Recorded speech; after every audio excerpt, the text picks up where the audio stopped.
Hello, everyone, and welcome to another horrific review. First of all, apologies. It's been a minute since I've done these. I've been sicky bad. If you saw my last review, I was on my way out.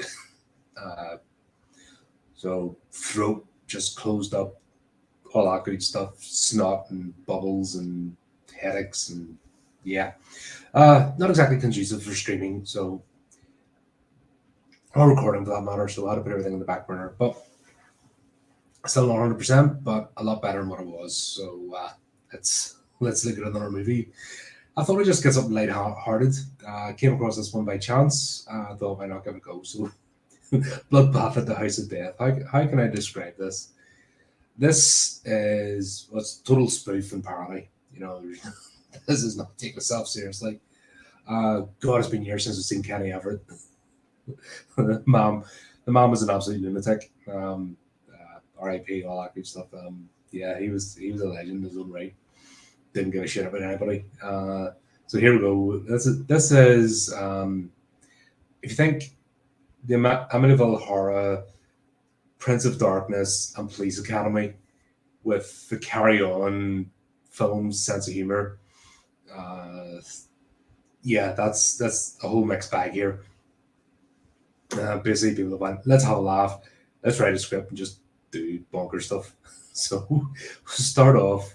It's a mansion which was the signpost says businessman's weekend retreat and girls club or something weird. Oh by the way, there's sexual innuendo littered all through this.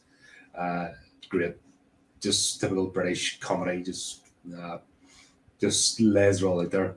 Um, yeah, so then we see this bunch of monks descend upon the house and then proceed to massacre everybody. 18 people get killed because it becomes a thing of legend. And then we just kind of see a lot of them. And there's campiness and fun galore, just daftness. You know what I mean? This is comedy horror. It's the effects are cheesy as hell, and you're not. I mean, there's no jump scares or anything. It's just kookiness. This is an early '80s one, but it's still got that '70s vibe, if that makes sense. So there you go. Then we jump forward, and we have a team of scientists who are going to investigate the house. Hence the Prince of Darkness reference. Bunch of scientists who go to see what's happened and use their paranormal investigation, set up their equipment. And there you go. And then it turns out the entire village is a satanic cult, and everyone has like Illuminati type tattoos, and even the dog has one in his head, and they just make it that like over the top. Think Hot Fuzz type. This is just staple British comedy. It's kind of been thing. So think Hot Fuzz. Think of the village. That's what we're getting here. And then they arrive separately in cars. So we've got Dr. Mandeville and Barbara Coyle. They're kind of the two main characters in this. Kenny Everett's character and Pamela Stevenson. A lot of renowned British actors in this, especially from TV and that. So if you've grown up, watching it, you'll recognize a few faces, especially if you're around about my age. But yeah, they go into the local pub, and then they start talking about the murders. Everyone stops, as if the piano music stops, and then they start to describe. Hold on, three got killed in the bed. No, four got killed in the bed. No, hold on, I've lost count. And then everyone starts joining in about who got murdered in what fashion, and then it turns into a song, and just becomes daft as a brush, and it's wonderful. What we'll complain about? Went on a bit long. Pacing was a bit slow in the second part. Great introduction. Just got on with it. Meeting the villagers. Then these guys coming into the house. Great.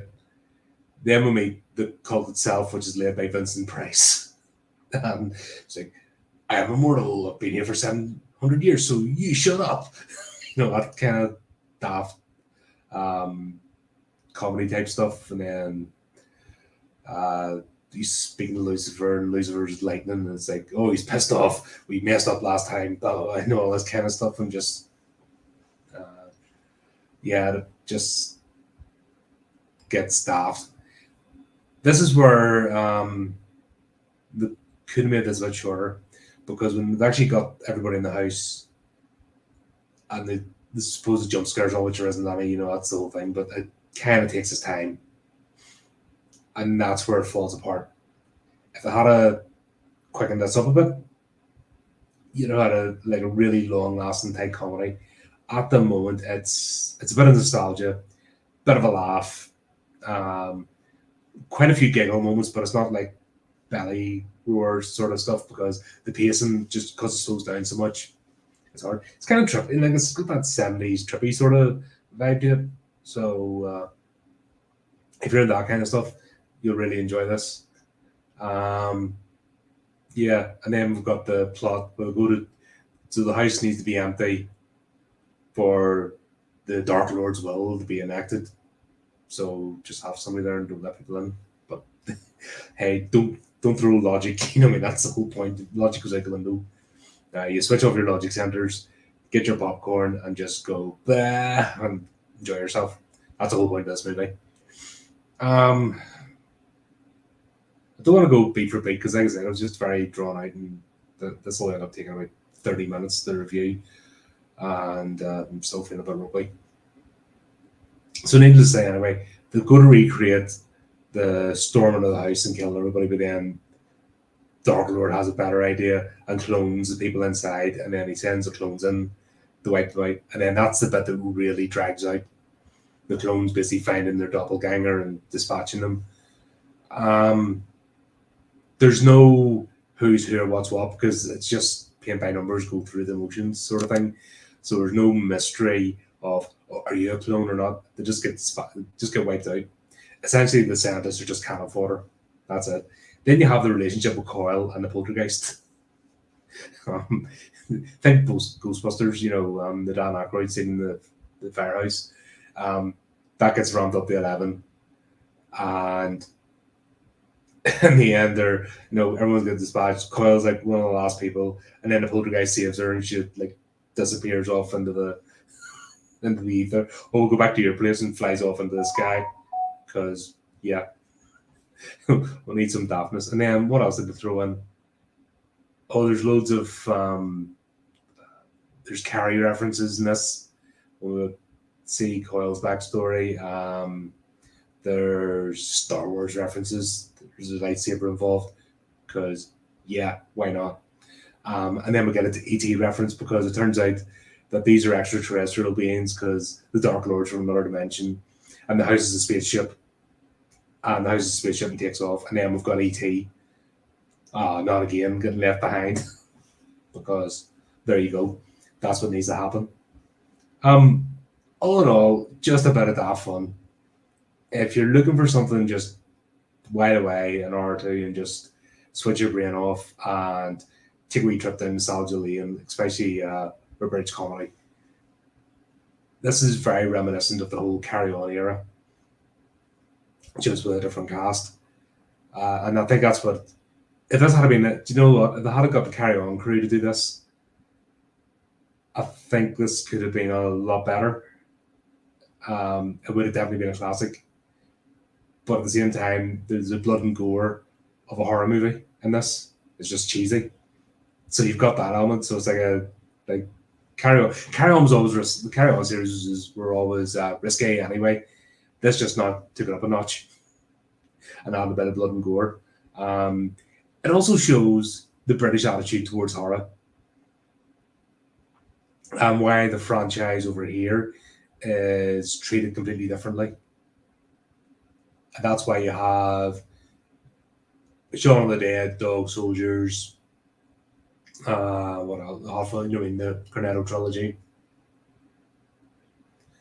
I've covered quite a few British movies. There are tight dramas, of course, but the horror bit is like a secondary element. Over here, the drama and the interplay between characters comes first. Horror just isn't taken that seriously over here. It's kind of seen as campy, campy, over the top fun.